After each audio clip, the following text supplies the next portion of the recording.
One of the biggest shows that surprised many people last year had to be LANDMAN in Paramount Plus. If you haven't watched it, I strongly recommend everyone to have a look. Who could have known a movie about Texas oil industry was this interesting to explore? The characters were well written with clear, defined personalities. Each of them play a big role in advancing the plot of the show. The emotional moments done to perfection. Taylor Sheridan made very great strides in ensuring that the players felt like real-life people that the audience could relate. Yes! They were flawed, made mistakes, committed crimes. All the themes stick the landing towards the end of the season run. Characters change, something that does not frequently happen in most Hollywood shows, especially the main characters, who have charismatic personalities. All of them change their beliefs, motivations, desires. LANDMAN also serves as a guide, educating the audience on the fundamentals of extraction, packaging, distribution of oil. If you haven't watched the series, worry not. So the show is mainly focused on the oil fields in West Texas. Tommy is the group supervisor of MTEX, one of the largest producers of oil in the States. His job is supervising all the entire oil wells owned by the company, equipment, employees to make sure that all the required gallons are pumped out each day. He answers to the CEO, Monty Miller. The two characters are the bread and butter of the show. All the major characters are introduced to the audience through their eyes. The two are vastly different when they are all introduced. It is revealed that they were once equals, successful, rich, they were able to take their families on lavish trips. They were so great friends, but life happened. Ooh, you're hard showing off. During the popular crisis in 2020, the price of oil tanked. Tommy, Angela, together with his two children, lost everything. All their savings were tied up in oil. Because no one was traveling during the entire year, its value as well as its sales collapsed. They lost everything. When I mean everything, I mean everything. Their house, friends, mansions, cars were now gone. They had nothing. The days of having money was a distant memory. Tommy had to go back to beg Monty to give him a job in his company. Tommy and Angela went through an embarrassing divorce in front of the public. Good news for Angela, she soon got married to a rich, successful businessman, while Tommy was forced to work for Monty to pay off all the loans acquired during their marriage. Different problems arise at different oil pumps all across the state. This forces Tommy to think outside the box, coming up with intelligent solutions into how to fix different challenges that arise. Over the course of the series, viewers get a higher level of respect for the character. The ability to adapt to any kind of problem, thinking up on his feet, is what makes him into a character that most people admire. Monty Miller, on the other hand, is a successful businessman. The audience are able to see his leadership skills that he possesses. Most films will have made him overweight, lazy, but Bishop flips the script. He is smart, intelligent, charismatic, capable of charming his way out of any problem. The curtains are let off to allow the audience get an insight into his life. It does not seem that great to begin with. His children are distant. They know the oil business will always be their father's biggest priority. Constant panic attacks due to the stress of the industry, constant traveling in different states each day, never getting any break to rest. The wife, meanwhile, is getting sick and tired of all the excuses. He's failing as a father, husband, businessman. The volatility of the business keeps him late at night working. Just a well-rounded written character.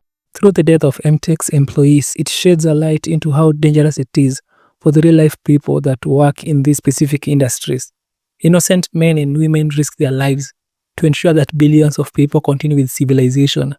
According to the numbers, 108 deaths on average, which this DC classified as 24 people per 100,000 employees. It would be hypocritical not to mention the politics that comes with oil. Like most major topics in the country, it is divided against the political leanings of each citizen. The mineral is seen as evil on one side, while the end-all be-all on another side. Most left-wing citizens believe in alternative electric methods of generating power. The explanation of the whole argument is that drilling of oil has dangerous effects on the environment as well as people living in the surrounding areas. The discussion is complex, I do not want to dwell on this. It all comes down to economics. In season 1, episode 3, I cannot replay the clip or else I will receive a copyright note. Tommy explains that oil is important in producing phone cases, refrigerators, wind turbines, moving wheels, basically a variety of commodities that are vital in first world countries. Landman handles the whole discussion brilliantly. Through the course of the show, most people will at least get an understanding about why going electric may not be a good idea. Using green energy has not yet been picked up by most oil companies. The problem with oil has always been the demand. The oil companies wouldn't make them without this important component. The show is not perfect by any measure of imagination. Before the start of season 2 of Landman, I hope the studio did not ignore the flaws of the first season. The first will have to be Stormy's children. They are one of the worst characters in the show by far. Let's talk about his daughter, shall we? Ainsley Norris. Considering she is still in high school when the show starts, she is highly sexualized. Even when she's sleeping, the screenwriters find a way of making it sexual. The way she communicates, talks, eats, the writers are starving. It is clear for everyone. There is an argument to be stated that her entire character is being a beautiful girl. She's the only character that does not change towards the end of the film. She's always the same character, like in the prologue of the film. That does not make her character interesting to watch. The writers have written themselves into a corner. They clearly do not know what to do with her. They should fix it when season 2 arrives. We have had enough. His son, Cooper Norris, is someone I got sick and tired of watching. Towards the final season of the series, the character becomes annoying. All the scenes become boring to watch. If he's not crying, then he's probably feeling bad for himself. He's such a simp, and everyone can see that. These are the kind of stories that most people will not want to watch. For some reason, the show makes a mistake of rarely showing Monty. The time of screen time given to the Cooper Norris could have otherwise been given to him. He's the owner, founder, or whatever, the main guy of MTX. Most of the screen time will have been effective exploring the family business that orbit around him. I feel sad for John Hamm. He's truly a talented actor. His portrayal in Mad Men was truly a work of art. Paramount paraded him all around. Most people thought he will have at least given more screen time. Aside from Tommy, he is the only character that would have been fun to explore. When the first season reached its end, most people did not get much information on who he is as a person. There is a lot of scenes that should have been cut. There are a lot of meaningless scenes that do not progress the story forward.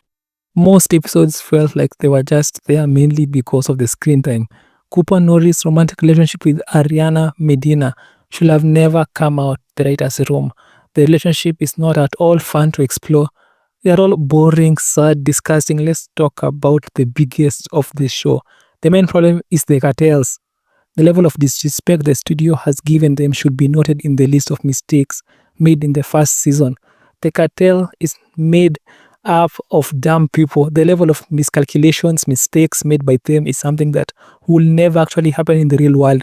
If these cartels from the show existed in real life, so sure, very, very sure, the police will have already captured or deported them.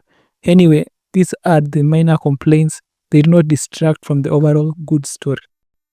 This show deserves to exist. There was a reason as to why Paramount invested millions of dollars to make it. Most of the characters were well written. People surely feel that way. That is why the ratings are high. It has been in the Nielsen ratings 3 weeks after its conclusion. Most importantly, this show symbolizes that great writers do actually exist in Hollywood. Landman is an example of a movie that most films do not make. It is creative, written by people that love whatever they are doing. It is writing with the sole purpose of telling a story. It deserves its flowers, jubilation, everything. Taylor Sheridan should be given all the credit that he deserves. If this is a sign of what most people should expect, then there might be hope for Hollywood after all.